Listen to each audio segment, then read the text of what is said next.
Ang tanong ni Mike ay, gaano kasarap ang baliktaran? So yan ang ating pag-uusapan for today's video. Interesado ka bang malaman kung ano ang sagot? Please keep on watching para bago yan. Kung bago ka pa lang sa akin channel, please consider to like this video and subscribe my channel.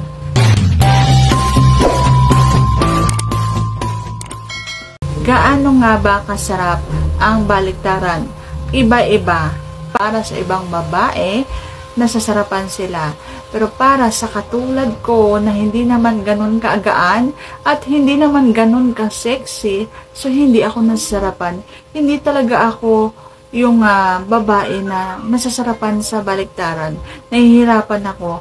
At kahit na nasa ibabaw yung lalaki, mahirap pa rin.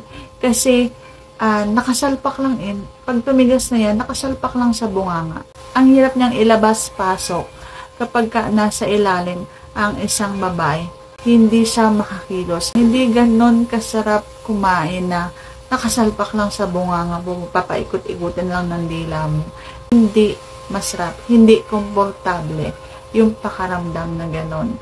Okay? At kapag halimbawa namang nasa ibabaw ang lalaki, yung pagkain niya sa bulaklak ay hindi naman ganon kasarap na hindi katulad ng nakabuyang-yang na nandun kayo sa paanan.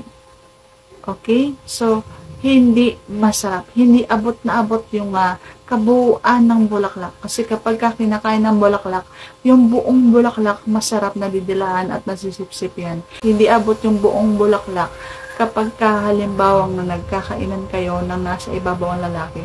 At kung halimbawa namang nasa ibabaw ang babae, so, mas madali sana yon kung payat ang isang babae. So, dumidepende ang baliktaran kapag halimbawang payat ang babae.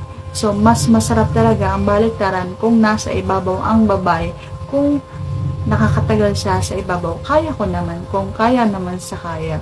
Masarap sa una hanggang sa mangalay ka, yung mga ganon. Sa katagalan, hindi na masarap kasi mas naiisip ko na nangangalay ako kaysa sa nasasarapan ako. Kaya sa mga nagbabaliktaran, so dumidepende yan na nasasarapan ng isang babae kung payat pa yung isang babae. Payat pa silang magkasama. Payat pa silang mag-asawa. Pero kung halimbawa nga mataba na, so mahirap na. Mahirap nang gawin. Kaya mas gusto ko talaga na ako kakain ako. Tapos kapag tapos na ako kumain, siya naman. Yung mga ganon. So, bigayan na lamang ng kainan kaysa yung sabay pa kayong nagkakainan.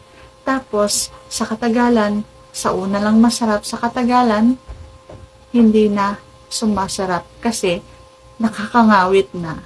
So, sana nasagot ko ng tama yung tanong. If you like this video, please consider to like this video and subscribe my channel. Thank you for watching. See you on my next vlog.